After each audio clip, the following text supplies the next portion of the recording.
ఈ పాపరాజీ, ఈ అటెన్షన్, ఈ రికగ్నిషన్ ఇదంతా నాకు కొత్త కాదు. ఇది మీ అందరికీ తెలుసు. కానీ వాళ్ళకి మీరు అదే అనుకుంటున్నారు కదా. వాసవి ఆనంద నిలయంలో నచ్చిన ఫ్లాట్ తీసుకొని ఎవరైతే జీవితాన్ని పరిపూర్ణం చేసుకుంటారో వారిని కూడా అందరూ సెలబ్రిటీలా చూస్తారు. వాసవి ఆనంద నిలయం, abode of happy living at LB Nagar. Think Hyderabad, think Vasavi. నమస్కారం, వార్తలకు స్వాగతం. ముందుగా ముఖ్యాంశాలు. మంత్రి పొన్నం ప్రభాకర్ ప్రెస్ మీట్, పలు అంశాలపై వివరణ. మాజీ మంత్రి హరీష్ రావు ప్రెస్ మీట్, కాంగ్రెస్ ప్రభుత్వంపై ఫైర్.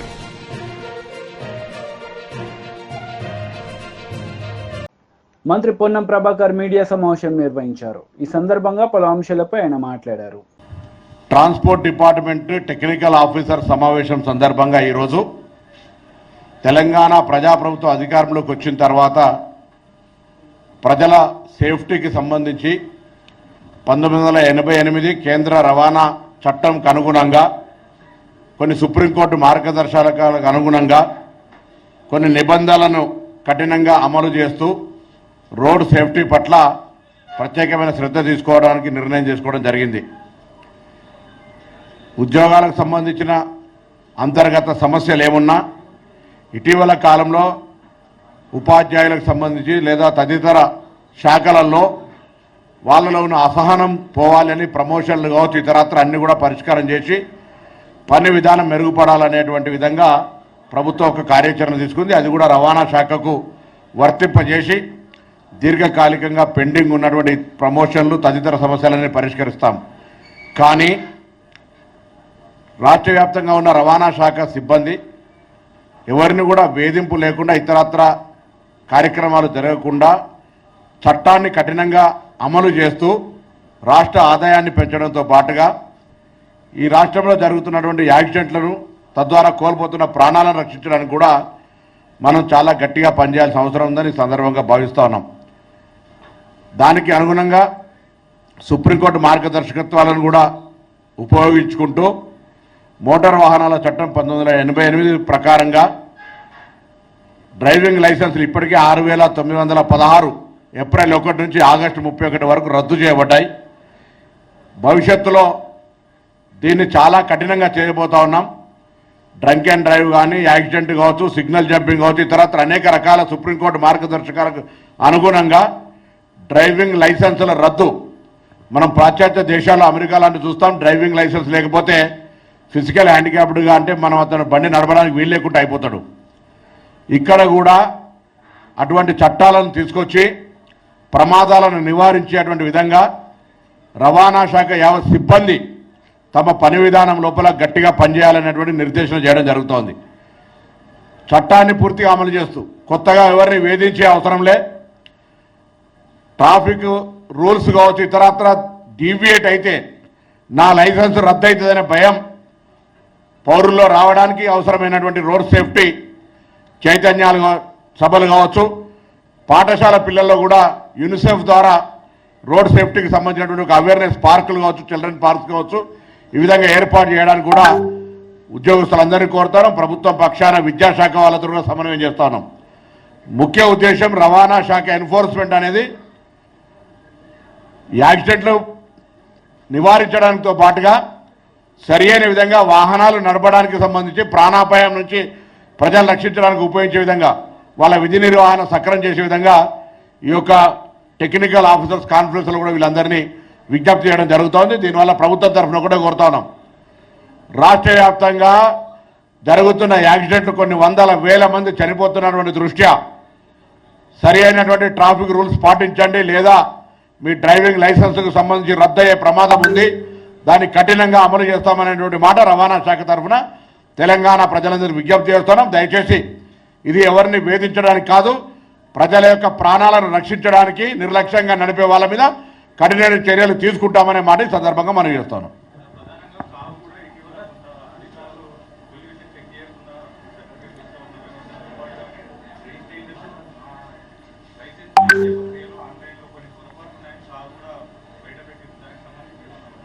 ఇప్పుడు కొన్ని కేంద్రంలో వాహన చట్టం కింద 28 రాష్ట్రాల్లో ఈ రాష్ట్రాన్ని కూడా అందులో తీసుకొని పోయి కొన్ని సంస్కరణలు చేయాలనే ఆలోచనతోటి ప్రభుత్వం ఉంది.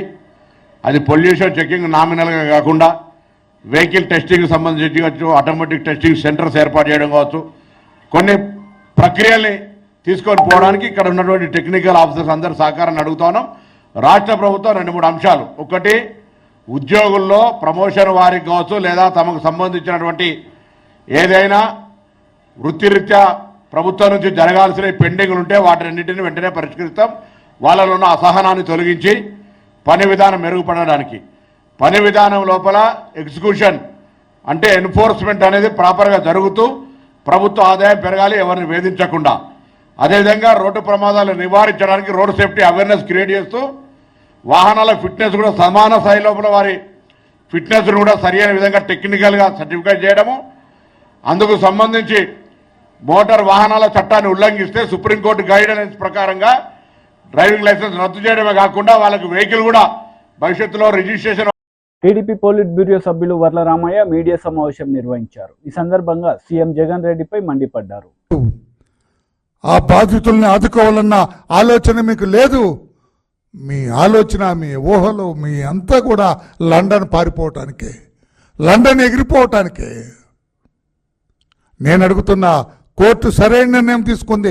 1 సంవత్సరమే మీకు పాస్పోర్టు నమోదు చేస్తూ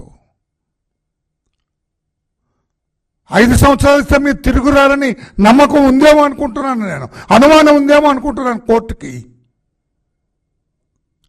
మళ్ళా తిరిగి రారేమో అని అనుమానం. అందుకే కోర్టు మీకు సంవత్సరానికే మీకు పరిమితం చేసింది మీ పాస్పోర్ట్ అని నేను చెప్పి నేను అడుగుతున్నా. ఇన్ని కేసుల్లో విచారణలు ఎదుర్కొంటున్నారు మీరు. ఒక్కరోజు కూడా విచారణకు మీరు హాజరు కాలేదు. మీరు విచారణకు హాజరు కావాలి, విచారణ పూర్తవ్వాలి. మీ శేష జీవితం జైలు పాలవుతుందని మీకు తెలుసు. అందుకే లండన్ పారిపోవాలి. 5 సంవత్సరాలు ఎందుకండి? మీకు కావాల్సింది 20 రోజులు పర్మిషన్. నేను అడుగుతున్న పాత్రికేయ సోదరులారా, మీరు కూడా ఆలోచించాలి. 5 సంవత్సరాలు ఇప్పుడు ఏమి ఆయనకి పాస్పోర్ట్ ఇవ్వకపోతే మీరు రేపు లండన్ వెళ్ళి మీ కూతురు ఫంక్షన్ అని ఏదో పెట్టావు సాకు. ఆ కూతురు ఫంక్షన్ చూసుకొని తిరిగి వచ్చేస్తావు. Why should you bother about the passport? Passport గురించి ఆలోచించాల్సిన అవసరం ఉంది. మీరు నిర్దోషిగా అన్ని కేసుల్లో విచారణ పూర్తయి అబ్బో ఎంత నీతిమంతులు లేడని మిమ్మల్ని విడుదల చేస్తే అప్పుడు మీకే వస్తుంది. 10 ఏళ్ళు రెన్యూల్ చేస్తారు, 10 ఏళ్ళకు ఒకసారి పాస్పోర్ట్ తీసుకోవచ్చు. ఇప్పుడు ఎందుకు 5 సంవత్సరాలు కావాలని పట్టుబడుతున్నారు? నాకు అనుమానంగా ఉంది మీ వ్యవహార శైలి. లండన్ వెళ్ళటానికి అనుమతి ఉంది, 1 ఇయర్ పాస్పోర్ట్ అనుమతి ఇచ్చారు. Why are particular about 5 years అంటే 5 సంవత్సరాలు రావా? 5 సంవత్సరాలు కూడా కోర్టు విచారణకి అటెండ్ అవ్వా? కోర్టు కేసు అంతేనా? దిక్కుమాలిన అట్లా ఉండవలసిందేనా? 2012లో పడిన ఛార్జ్షీట్లు ఇప్పుడు దాదాపు 12 ఏళ్ళు దాటిపోయింది. ఈ 5 ఏళ్ళు కూడా ఉండాలా? అందుకని 5 ఏళ్ళ పాస్పోర్ట్ ఎందుకు కావాలని చెప్పి నేను అడుగుతున్నా. కోర్టు కూడా అనుమానం వచ్చినట్లుంది మీ మీద. కోర్టు కూడా మిమ్మల్ని ఇట్లా వదలటానికి వీల్లేదనుకున్నారు కోర్టు కూడా. అందుకే సంవత్సరానికే పరిమితం చేశారు పాస్పోర్ట్. లండన్ వెళ్ళి రావడానికి అనుమతి ఇచ్చారు. ఇక 5 సంవత్సరాలు ఎందుకు పట్టుబడుతున్నారు? రాష్ట్ర ప్రజలు కూడా ఆలోచన చేయాలి. నేను అనుమానిస్తున్నాను మిమ్మల్ని. మీరు లండన్ వెళ్తే తిరిగి వస్తారన్న గ్యారంటీ లేదు. ఇక్కడ అధికారమా లేదు మీకు. తర్వాతైనా మీ రాజకీయ భవిష్యత్తు అంధకార బంధురంగానే ఉంది తప్పితే ఆశాజనకంగా లేదు. మీ రాజకీయ జీవితం అంధకార బంధు చీకటమయంగానే ఉంది తప్పితే ఆశాజనంగా రేపో మాపో మరలా నాకు అధికారం వస్తుందన్న ఆశ ఎక్కడిని కనిపించట్లేదు. Then why should you stay in Andhra Pradesh? అందుకే లండన్ పారిపోయి అక్కడ ఆశ్రయం పొందాలని కోరుకుంటున్నాం. ఎందుకంటే చాలామంది ఇటువంటి క్యారెక్టర్స్ ఉన్న వాళ్ళందరూ కూడా మాలవ్య కావచ్చు, ఆయన నీరజ్ మోడీ కావచ్చు, ఇట్లా బ్యాంకులకి వీటికి ఇటువంటి కేసులు ఎదుర్కొంటున్న వాళ్ళందరూ కూడా లండన్ వెళ్ళిపోతున్నారు. లండన్లో ఉంటే ఆ చట్టాలు వేరు, భారతదేశం నుంచి అంత తొందరగా మిమ్మల్ని వెనక్కి తీసుకురాలేరు. ఆ చట్టాల చాటున దాక్కొని అక్కడ ఉండాలని మీరు ప్రయత్నం చేస్తున్నారా జగన్మోహన్ రెడ్డి గారు? లేకపోతే why should bother about 5 years passport 5 ఏళ్ళు కావాలని మీరు ఎందుకు ఒత్తిడి చేస్తున్నారు? కోర్టులను కూడా హైకోర్టును ఎందుకు ఆశ్రయించారు 5 ఏళ్ళు కావాలని? మరలా ఎప్పుడైనా మీరు వెళ్ళాలంటే మరలా పెట్టుకోవచ్చు కదా. 1 year దాకా ఇచ్చారు, 1 yearలో వెళ్ళరండి 2-3 సార్లు. 5 సంవత్సరాల గురించి ఒత్తిడి చేస్తున్నారంటే నాకేదో అనుమానంగా ఉందని చెప్పి కూడా నేను తెలియజేస్తున్నా. న్యాయ స్థానాలు కూడా దయచేసి ఈ యాంగిల్లో కూడా మీరు దృష్టి పెట్టాలని చెప్పి కూడా నేను తెలియజేస్తున్నా. లేకపోతే 5 సంవత్సరాలు కావాలని పట్టుబట్టంలోనే అనుమానం ఉందని చెప్పి కూడా నేను తెలియజేస్తున్నా. ఇంకొకటి అడుగుతున్నాను జగన్మోహన్ రెడ్డి గారు మిమ్మల్ని, నేను నిన్న సాటర్డే మీ ప్యాలెస్లో, బెంగళూరు ప్యాలెస్లో మీరు రాజకీయ మీటింగ్ పెట్టలేదా? బెంగళూరు కాంగ్రెస్ నాయకుల్ని, ముఖ్యమైన నాయకులందరినీ మీ బంగళూరుకి, ప్యాలెస్కి పిలిచి మీరు మీటింగ్ పెట్టలేదా? ఇక్కడ వరదల్లో అలో లక్ష్మణ అని బాధితులందరూ అల్లాడుతుంటే ప్రభుత్వం, ముఖ్యమంత్రి గారి నేతృత్వంలో ప్రభుత్వం అంతా ఆ నీళ్లలో నడుస్తూ, ఆ బురదలో నడుస్తూ బాధితుల పట్ల సహాయం, దాంట్లో సహాయ సహకారాలతోటి నిమగ్నమై ఉంటే మీరెందులో ఉన్నారు? రాజకీయంలో నిమగ్నమై ఉన్నారు. బెంగళూరులో YCP leader Pothina Mahesh media సమావేశం నిర్వహించారు. ఈ సందర్భంగా పలు అంశాలపై ఆయన మాట్లాడారు. అందరికీ నమస్కారం. విజయవాడ నగరాన్ని ముంచేసింది ఎవరు? విజయవాడ కూడా రాజధానిలో ఒక భాగమే కదా. అయినా కూడా విజయవాడ నగరం మీద మీకు ఎందుకంత కక్ష? బుడమేరుని మోసం చేసి దారి మళ్లించి విజయవాడ నగరాన్ని బుడమేరు ముంచెట్టేలా చేసి బడుగుల జీవితాల్ని చిన్నాభిన్నం చేసి వారి ఆర్థిక పరిస్థితిని కోలుకోలేనంతగా దెబ్బతీయడానికి కారణం మీ కళని.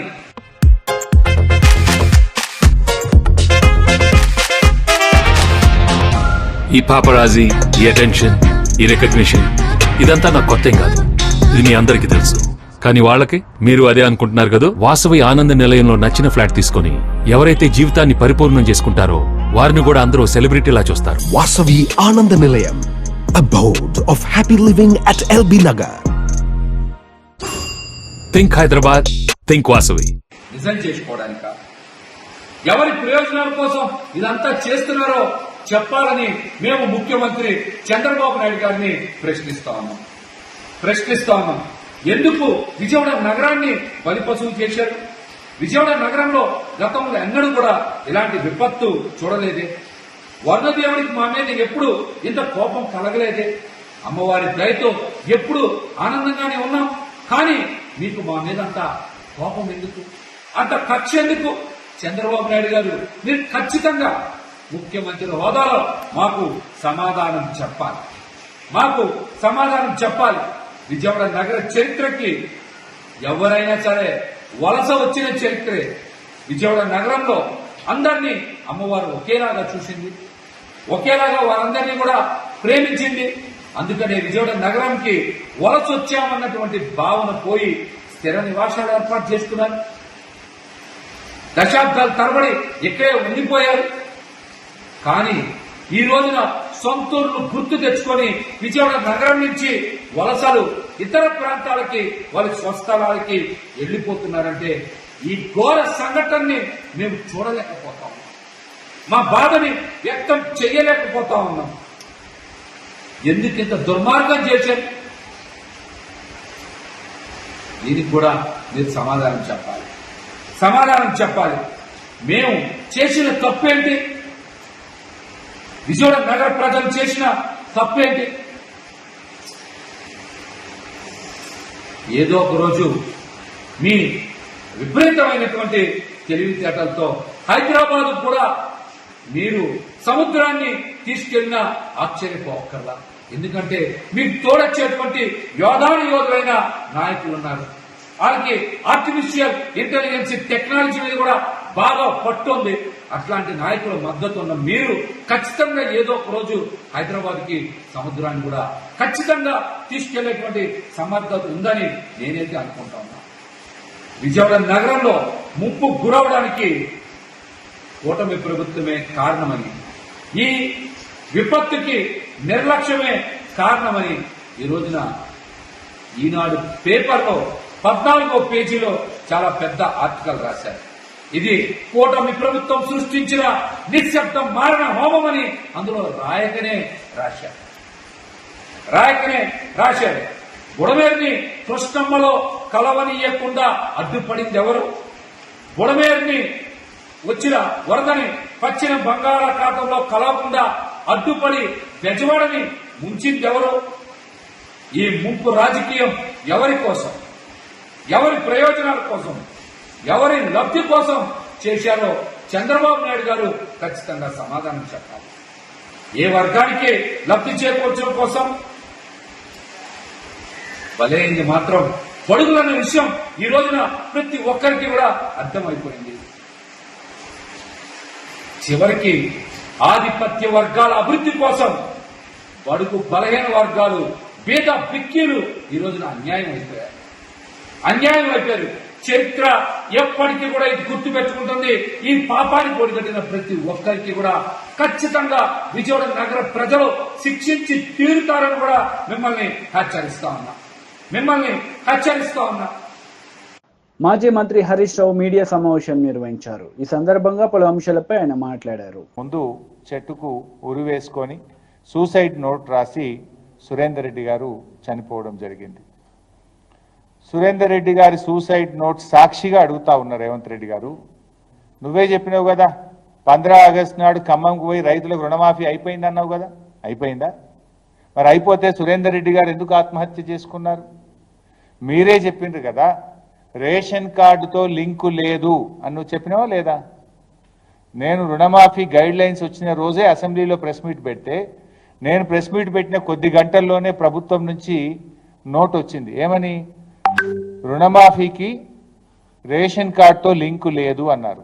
కానీ లింకు ఉన్నది కనుకనే గైడ్ లైన్స్లో ఉన్నది కనుకనే బ్యాంక్ మేనేజర్ అనిరుద్ మీ ఇద్దరికి కలిపి రేషన్ కార్డులో ఒక్కరికి మాత్రమే రుణమాఫీ అవుతుంది, 2 లక్షలు మాత్రమే అయిద్దంటేనే కదా సురేందర్ రెడ్డి ఆత్మహత్య చేసుకున్నది. అంటే ప్రభుత్వం చెప్పుతున్న మాటలకు చేతలకు పొంతన లేదు అని చాలా స్పష్టంగా మనకి ఈరోజు అర్థమవుతా ఉంది. రుణమాఫీ లబ్ధిదారులను ఆంక్షల పేరుతో నువ్వు పన్నిన పన్నాగం ఇవాళ రైతుల మెడకు ఉరితాడైంది. నువ్వు రాజకీయంగా బ్లఫ్ చేద్దామనుకున్నావు, నీ బ్లఫ్కు మూల్యం ఇవాళ సురేందర్ రెడ్డి గారి చావు, సురేందర్ రెడ్డి గారి మరణం. ఇవాళ సురేందర్ రెడ్డి గారి లెటర్లోని సూసైడ్ నోట్లోని ప్రతి అక్షరం నీ దురాగతాన్ని, నీ రాజకీయ దివాలా కోరుతనాన్ని, నీ నగ్న స్వరూపాన్ని ఇలా బజార్లో నిలబెట్టిందని చెప్పక తప్పదు. ఈ సూసైడ్ లెటర్ నీ 9 నెలల దుష్ట పాలన మీద తెలంగాణ రైతులు రాసిన పంచనామా ఇది. ఇలా నీ పాలనలో ఈ రోజు వరకు రాష్ట్రంలో 475 మంది రైతులు ఆత్మహత్య చేసుకున్నారు. నువ్వు గతంలోనే అడిగినావు లిస్టు ఉంటే పంపండి అన్నావు, గంట సేపట్టే నీకు లిస్టు పంపినా, కానీ ఏ ఒక్క రైతును కూడా మీరు ఆదుకోలేదు. ఎందుకు జరిగిందో కూడా మీరు ఈరోజు చెప్పినటువంటి పరిస్థితి లేదు. అంటే నీ పాలన ఎట్లుందంటే ఎన్నికల ముందు ఒక మాట, కుర్చీ ఎక్కినాక ఇంకో మాట, బడ్జెట్లో ఒక మాట, పార్లమెంట్ ఎన్నికల ముందు ఒక మాట, పార్లమెంట్ ఎన్నికలు అయ్యాక ఇంకొక మాట, పూటకో మాట. నీ పొద్దుతిరుగుడు పువ్వు కంటే వేగంగా మారుతా ఉన్నావు. ఊసర వెల్లులు కూడా నిన్ను చూసి సిగ్గుపడతా ఉన్నాయి. ఇప్పుడు ఎన్నికల ముందు ఏం చెప్పినావు? పరిగెత్తండి, అప్పులు తెచ్చుకోండి, నేను రాగానే డిసెంబర్ 9 నాడు 2 లక్షల రుణమాఫీ చేస్తాను. ఆ రోజు చెప్పినావా? రేషన్ కార్డు ఉంటే చేస్తా, కుటుంబానికి ఒక్కరికే చేస్తా, ఉద్యోగస్తులుంటే ఇవేం చెప్పలే కదా నువ్వు. ఆ రోజు అందరికీ చేస్తా అన్నావు, పరిగెత్తి తెచ్చుకోండి అన్నావు ఎన్నికల ముందు. ఎన్నికలు అయ్యాక ఏమన్నావు? ఒకసారి నువ్వు 1 సంవత్సరం కడుపు కట్టుకుంటే చాలు 49,000 కోట్లు మాఫీ చేసేస్తా అన్నావు. మరి నువ్వు కడుపు కట్టుకుంటలేవా ఇప్పుడు? మరి ఎందుకు కోతలు పెడుతున్నావు? బ్యాంకుల్లో రైతులు తీసుకున్న అప్పులు 49,000 కోట్లు నువ్వే చెప్పినావు. కడుపు కట్టుకుంటే చాలు 1 సంవత్సరంలో చేస్తా అని చెప్పినావు. కేబినెట్ మీటింగ్ అయినాక నువ్వే ప్రెస్ మీట్ పెట్టి 31,000 కోట్లు 41 లక్షల మంది రైతులకు చేస్తా అని చెప్పినావు. బడ్జెట్లో చూస్తే 26 లక్షల కోట్లు పెట్టినావు. చేసిందేమో 17,000 కోట్లు. పార్లమెంట్ ఎన్నికల ముందు దేవుడి మీద ఒట్టు పెట్టి 15 ఆగస్టులోగా పూర్తి చేస్తా అంటివి. మరి ఇవాళ సురేందర్ రెడ్డి గారి ఆత్మహత్య ఎందుకు జరిగింది? ఇది నీ వైఫల్యం కాదా? ఈ నీ ప్రభుత్వం ఇది రైతుల్ని మోసం చేయడం, దగా చేయడం కాదా అని నేను అడుగుతా ఉన్నా. ఇలా ఎంత బాధ అంటే తల్లికి పిల్లల మధ్య గొడవ పెట్టివి, తండ్రికి పిల్లల మధ్య గొడవ పెట్టివి. నువ్వు ఇలా ఏం చేసినావు? కుటుంబ బంధాల మధ్య చిచ్చు పెట్టినావు. నీ దరిద్రపు గొట్టు రాజకీయం, నీ కోతల వల్ల కుటుంబాల మధ్య ఇలా చిచ్చు వచ్చే పరిస్థితి ఉంది. రండన్నా, మీ పాలనలో కుటుంబ బంధాలన్నీ కూడా చెడిపోతా ఉన్నాయి. నీ పాలన వల్ల కుటుంబ బంధాలు చెడిపోతా ఉన్నాయి. మా కేసీఆర్ గారి పాలనలో తల్లులను పిల్లలు సరిగా చూడడం లేదని, వృద్ధులను పట్టించుకోవడం లేదని 200 రూపాయలున్న పెన్షన్ను 10 అంతలు పెంచి కేసీఆర్ గారు 2,000 ఇచ్చి వైసీపీ లీడర్ మీడియా సమావేశం నిర్వహించారు. ఈ సందర్భంగా పలు అంశాలపై ఆయన మాట్లాడారు. జిల్లా కలెక్టరు ఆమె ఏం చెప్తా ఉన్నారంటే, మేము ఎలర్ట్గా లేము, మాకే అలర్ట్ లేదు. 15,000 క్యూసెక్కుల కెపాసిటీ కలిగిన బుడమేరులో 40,000 క్యూసెక్కులు వస్తే ఒక్కసారిగా అర్థం కాని పరిస్థితి ఏర్పడింది అన్నట్టుగా ఆమె చెప్పారు. ఇక రెవెన్యూ ప్రిన్సిపల్ సెక్రటరీ సిసోడియా గారు అయితే ఈ ప్రభుత్వ ఆలోచనని చాలా స్పష్టంగా చెప్పడం జరిగింది. ఆయన ఏం చెప్తా ఉన్నారు? మాకు అలర్ట్ వచ్చింది, కానీ 2 లక్షల మందిని తరలించడం సాధ్యం కాదు. ఇంతకుముందు అనుభవాల్లో కూడా ప్రజల్ని తరలించాలంటే ఎవరు రారు అంటున్నారు. అసలు మీరు చేసిన ప్రయత్నం ఇది అంటే ఇక్కడే మీకు అర్థమైపోతుంది ప్రభుత్వానికి తెలిసి దీన్ని గాలికి వదిలేశారు అని. 28వ తేదీన అలర్ట్ వచ్చినప్పుడు ముఖ్యమంత్రి గారు వరద ప్రభావం లేదా భారీ వర్షాలు రాబోతున్నాయని కానీ ఈ ప్రభావం ఎలా ఉండబోతుందని కానీ ఒక్క రివ్యూ అయినా చేశారా? కనీసం 28న క్యాబినెట్ కూడా జరిగినట్టుంది. ఆ క్యాబినెట్లో ఏ విధంగా దీన్ని ఎదుర్కోవాలనే విషయం మీద కానీ ఇంకా ఇతర దీనికి సంబంధిత అంశాల మీద కానీ చర్చించారా? సమీక్ష చేశారా? నేను ఆ మధ్యన చూశాను, కరెక్ట్గా అదే డేట్స్లో ఏదో ఒక సినీ నటికి సంబంధించిన ఇష్యూలో సీఎంఓ ఆరా తీసిందని పత్రికలో వచ్చింది. మరి సీఎంఓ వరదల గురించి వర్షాల గురించి ఆరా తీయలేదా? ఏం చర్చించలేదా? ఇది పెద్ద విషయం కాదనుకున్నారా? దీన్ని బట్టి మీకు ఏమర్థమవుతుందంటే అలర్ట్గా ఉండడం కాదు, లేకపోవడం కాదు, అసలు దీన్ని చాలా తేలిగ్గా తీసుకున్నారు. ఈ ప్రభుత్వం వరదలనే విషయాన్ని చాలా తేలిగ్గా తీసుకుంది. భారీ వర్షాలు ముంపు అనే విషయాన్ని చాలా సింపుల్గా కొట్టిపారేసినట్టుగా కనిపిస్తూ ఉంది. విజయవాడ నడిబొడ్డులో మొగలరాజపురం దగ్గర కొండ చర్యలు విరిగిపడి 5గురు మరణిస్తే అది సెక్రటేరియట్కి కోతవేటు దూరం అంటే సుమారు 4 కిలోమీటర్ల లోపు ఉండొచ్చు సంఘటన జరిగింది. ముఖ్యమంత్రి గారి రెసిడెన్సీకి ఒక 3 కిలోమీటర్లు ఉండొచ్చు. కనీసం విజయవాడ లాంటి సిటీలో కొండ చర్యలు విరిగి ఒక 5గురు చనిపోతే ఎలా రెస్పాండ్ అయింది ప్రభుత్వం? ఎవరైనా వెళ్ళారా అక్కడికి? 6గురు పక్కనే ఉన్న ముఖ్యమంత్రి గారు కనీసం విజిట్ చేశారు? పోనీ ఏదైనా అర్జెంటుగా మనం వెళ్లాల్సింది ఎవరు అంటే డిజాస్టర్ మేనేజ్మెంట్కి సంబంధించిన అధికారులు కానీ ఉన్నతాధికారులు కానీ లేకపోతే మంత్రులు కానీ పరుగులు తీశారా అక్కడికి? ఎప్పుడైతే మీరు చాలా తేలిగ్గా తీసుకున్నారో ఈ యంత్రాంగం కూడా ఆ తర్వాత సంఘటనల పట్ల ప్రభుత్వం తీరును బట్టే వారు కూడా చాలా పైపైన తేలిగ్గా తీసుకున్నారని నేను కూడా భావిస్తూ ఉన్నా. ఈ రోజున మనం చూస్తే అసలు ఫస్ట్ ఇంత ఫ్లడ్ వస్తున్నప్పుడు ఇదే కృష్ణా నది పైన 3 మేజర్ రిజర్వాయర్స్ ఉన్నాయి, మేజర్ ప్రాజెక్ట్స్ ఉన్నాయి. శ్రీశైలం కానీ, నాగార్జున సాగర్ కానీ, పులిచింతలు కానీ. కనీసం ఆ ప్రాజెక్టులో ఫ్లడ్ క్వశ్చన్ పెడితే ఈ పరిస్థితి లేదు కదా. అంటే ఇరిగేషన్ అధికారులు, ఇరిగేషన్ శాఖ ఏం చేస్తా ఉంది? అసలు ఇరిగేషన్ శాఖకి డిజాస్టర్ మేనేజ్మెంట్, రెవెన్యూకి మధ్య సమన్వయం ఉందా లేదా? ఇవన్నీ ప్రశ్నలు. వార్తలు ముగించే ముందు ముఖ్యాంశాలు మరోసారి. మంత్రి పొన్నం ప్రభాకర్ ప్రెస్ మీట్, పలు అంశాలపై వివరణ. మాజీ మంత్రి హరీష్ రావు ప్రెస్ మీట్, కాంగ్రెస్ ప్రభుత్వంపై ఫైర్.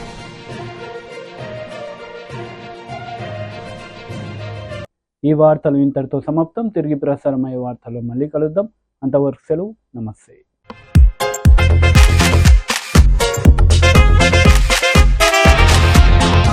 ఈ పాపరాజీ, ఈ అటెన్షన్, ఈ రికగ్నిషన్ ఇదంతా నాకు కొత్త కాదు. ఇది మీ అందరికీ తెలుసు. కానీ వాళ్ళకి మీరు అదే అనుకుంటున్నారు కదా. వాసవి ఆనంద నిలయంలో నచ్చిన ఫ్లాట్ తీసుకొని ఎవరైతే జీవితాన్ని పరిపూర్ణం చేసుకుంటారో వారిని కూడా అందరూ సెలబ్రిటీలా చూస్తారు. Vasavi Anand Nilayam, abode of happy living at LB Nagar. Think Hyderabad, think Vasavi.